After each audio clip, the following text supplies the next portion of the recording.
Penguin Random House Audio presents A Slip of the Keyboard, collected non-fiction by Terry Pratchett. Read for you by Michael Fenton Stevens. Forward by Neil Gaiman.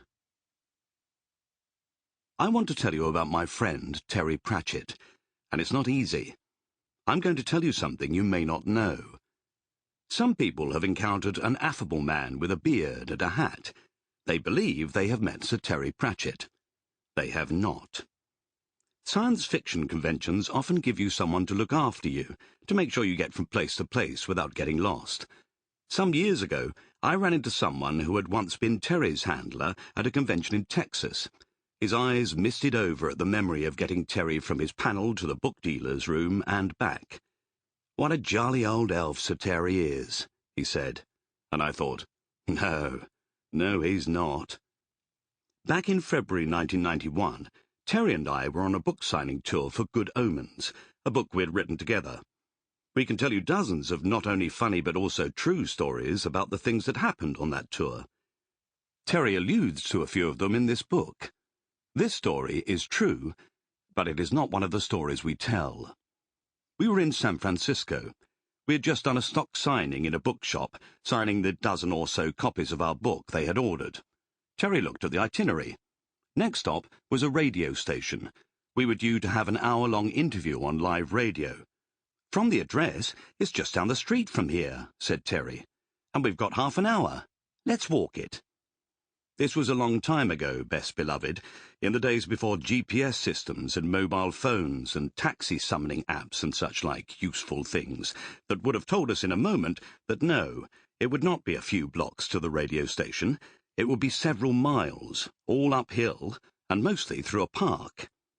We called the radio station as we went, whenever we passed a payphone, to tell them that we knew we were now late for a live broadcast and that we were, promise, cross our sweaty hearts, walking as fast as we could. I would try and say cheerful, optimistic things as we walked. Terry said nothing, in a way that made it very clear that anything I could say would probably just make things worse.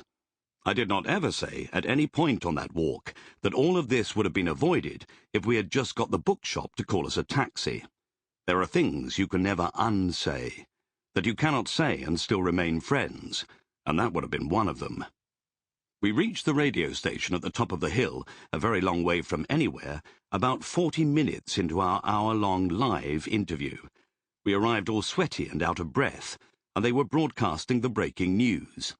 A man had just started shooting people in a local McDonald's, which is not the kind of thing you want to have as your lead-in when you are now meant to talk about a funny book you've written about the end of the world and how we are all going to die.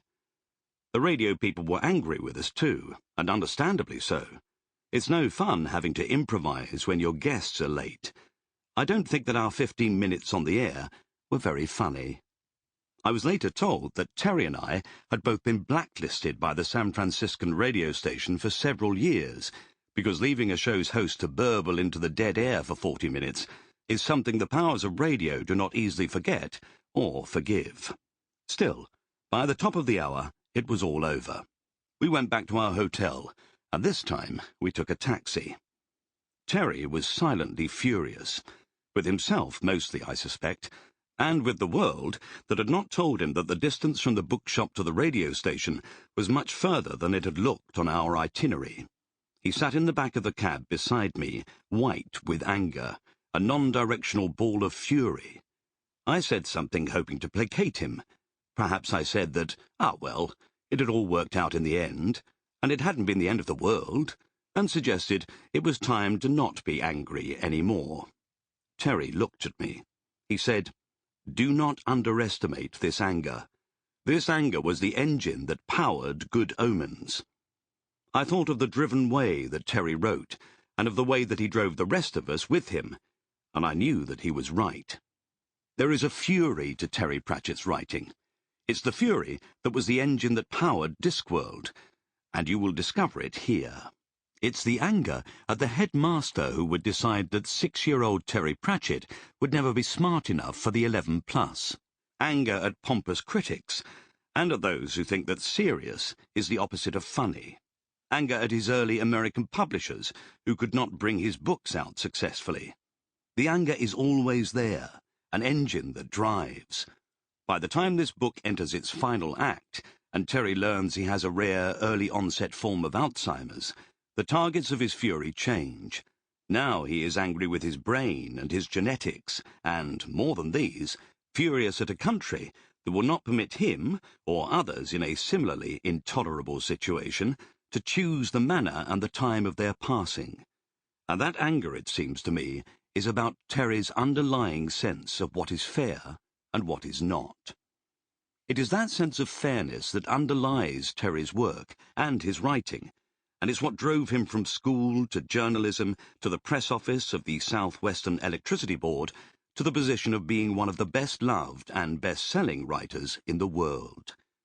It's the same sense of fairness that means that in this book, sometimes in the cracks, while talking of other things, he takes time to punctiliously acknowledge his influences. Alan Corim, for example, who pioneered so many of the techniques of short humour that Terry and I have filched over the years, or the glorious, overstuffed, heady thing that is Brewer's Dictionary of Phrase and Fable, and its compiler, the Reverend E. Cobham Brewer, that most serendipitous of authors. Terry's Brewer's introduction made me smile. We would call each other up in delight whenever we discovered a book by Brewer we had not seen before. "Here, have you already got a copy of Brewer's A Dictionary of Miracles, imitative, realistic and dogmatic?" The pieces selected here cover Terry's entire writing career, from schoolboy to Knight of the Realm of Letters, and are still of a piece. Nothing has dated, save perhaps for the references to specific items of computer hardware. I suspect that, if he has not by now donated it to a charity or museum, Terry could tell you exactly where his Atari portfolio is, and just how much he paid for the handcrafted add-on memory card that took its memory up to an impossibly huge 1 megabyte. The authorial voice in these essays is always Terry's, genial, informed, sensible, dryly amused. I suppose that, if you look quickly and are not paying attention, you might perhaps mistake it for jolly. But beneath any jollity, there is a foundation of fury. Terry Pratchett is not one to go gentle into any night, good or otherwise. He will rage, as he leaves, against so many things: stupidity, injustice, human foolishness and short-sightedness, not just the dying of the light, although that's here too. And, hand in hand with the anger, like an angel and a demon walking hand in hand into the sunset, there is love. For human beings in all our fallibility, for treasured objects, for stories, and ultimately, in all things, love for human dignity. Or to put it another way, anger is the engine that drives him, but it is the greatness of spirit that deploys that anger on the side of the angels, or better yet, for all of us, the orangutans.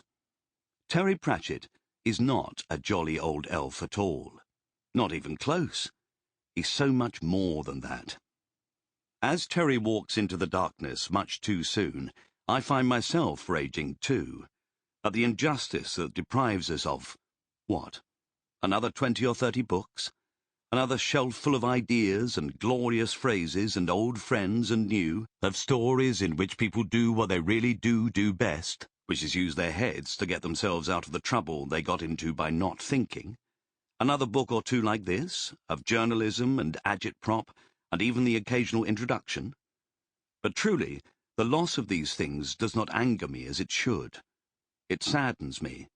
But I, who have seen some of them being built close up, understand that any Terry Pratchett book is a small miracle, and we already have more than might be reasonable, and it does not behove any of us to be greedy. I rage at the imminent loss of my friend, and I think, what would Terry do with this anger? Then I pick up my pen, and I start to write. Neil Gaiman, New York, June 2014. A Scribbling Intruder. On bookshops, dragons, fan mail, sandwiches, tools of the trade, waxing wrath, and all the business of being a professional writer. Thought program. Sample complete. Ready to continue?